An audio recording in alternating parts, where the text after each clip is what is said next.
Let's start off by making the Michelin-star quality tikka marinade. We've got some full fat yogurt. We're going to add some salt, ginger and garlic paste, coriander powder, cumin powder, garam masala, Kashmiri chili powder, some vegetable oil, some kasuri methi and some fresh lime juice. Now it's just a case of whisking it all in until you've got a smooth, lump-free paste. And that already smells amazing. We've got some diced chicken breast and some paneer. So I'm just going to distribute that about 50-50. A little bit more on the chicken, it'll absorb more. And then I've got some gloves, and it's just a case of getting in with the hands and massaging this tikka tandoori marinade into the chicken, into the paneer. That's all ready to be marinated in the fridge now for minimum of 3 hours, or as the old saying goes, overnight. A little bit of cling film on the top. We'll come back tomorrow. The next day I've just taken the cling film off. That's smelling absolutely great. Now I don't have a tandoor oven here. You can use a preheated oven or maximum temperature for this, or straight into the air fryer. Paneer one side, chicken the other, on maximum crisp for about 15 minutes. We'll come back in 10 and have a look.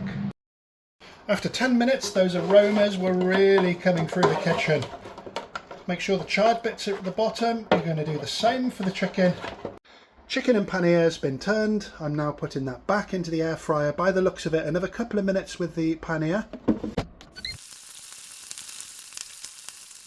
Normally we plonk everything in the air fryer or the tandoor or a preheated oven and cook until charred, but we're going to do an extra step here. We've got some vegetable oil, Kashmiri chili, salt, ginger and garlic paste and some lime juice. We're going to create an additional rub.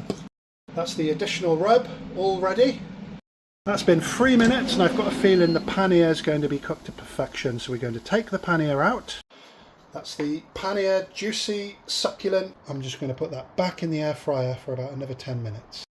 In the meantime, I'm going to use just under half of this rub that we created. It's just a case of massaging it in again, and it really does vitalise the paneer. It's so succulent, nice and shiny. All those vapours are coming off, filling the air with wonderful aromas. So that's the chicken, beautifully charred. That can go straight back into the bowl. Hear that sizzle. And next we're just going to put the rub over the chicken and do exactly the same as what we did with the paneer. Asbestos fingers stops the chicken drying out and gives another amazing opportunity for further taste. It's finally time to make the makhani or butter gravy, North Indian style. We've got a pan heating up. We're going to add some veg oil, and you won't see any chopped coriander on this dish. So we're adding some curry leaves, just going to fry them to release the oil and crisp them up slightly, and they're going to serve as the garnish. That's been around 40 seconds. They're certainly going to add a really nice curry leaf taste to the oil. So once you can smell them and they're nice and fragrant, just put them onto a paper towel to dry. Next, a couple of pieces of fresh chopped ginger, some whole cloves of fresh garlic, 10 green cardamom pods, some green chilies, and you just need to fry those so they're aromatic. So after about a minute, everything's nice and toasted. Next, the only change to the recipe, if you like, which I couldn't resist, is to just fry some cashews. Buy the broken cashews if you're going to make a paste or blend them. There's no need to buy expensive cashew nuts. I'm going to add a little bit of salt to taste, some Kashmiri chili powder, some coriander powder, some garam masala powder and some turmeric.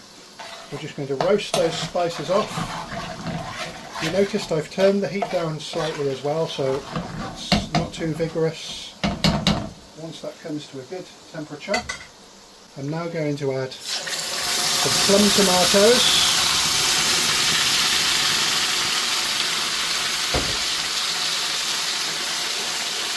And we're going to cook that down to get all those raw flavours out of the tomato and develop the sauce. So we can turn the temperature up on the cooker. Just going to allow that to simmer for 10 minutes, and I'll break the habit of a lifetime, lid on the pan. Check it every 2 to 3 minutes, give it an occasional stir.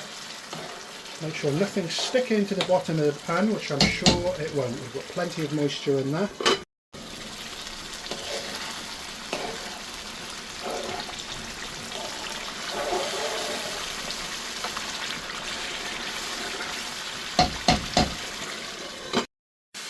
That's been around 10-12 minutes. The oil's split. All the raw flavours have been cooked out of the tomatoes and everything's obviously really well mixed. So butter chicken wouldn't be the same without a generous amount of butter. Give that a good stir, cut it into a couple of pieces, it will melt in and give a really luxurious, indulgent texture to the sauce. You can turn the heat down now. I've just added the same amount of double cream as butter and given it a stir. It's amazing how it transforms the gravy. And while that's coming back up to heat, we've got some beautiful, good quality honey here to give a nice sweet taste. That's been on a gentle simmer, the oil's starting to split. We've got one really important step to do to finish this gravy. So I'm going to show you a really interesting tip, how to really refine a sauce. So we've got a conical sieve here and a vessel underneath, and I'm going to show you how to get a very, very smooth gravy. So we're just going to pour in the entire curry sauce. So this is going to make a really big difference. The more you blend something, the more particles, the bigger the taste, the smoother the sauce. So in with a stick blender. So anything that doesn't blend, be brutal, just discard it or use it in another sauce another day. What has gone into here is ultra smooth. Let's make the curries. Let's start with the butter chicken. It's going to be exactly the same for the paneer, so we'll end on the chicken note. Let's heat the pan. Once you've got the pan up to temperature, add a little bit of your exceptionally good gravy, and then add the chicken. We're going to heat that through, and we're going to add a dash of water. 2 portions. I urge you to try this recipe. It takes a couple of hours. It's not terribly difficult. It may be quite possibly the best butter chicken you will ever taste.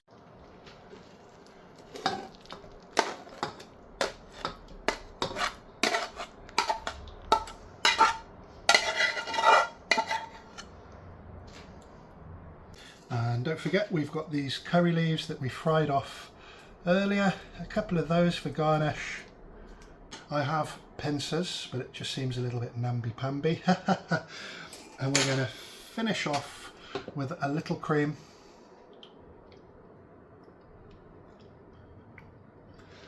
And then a little bit of curry leaf oil that I made earlier.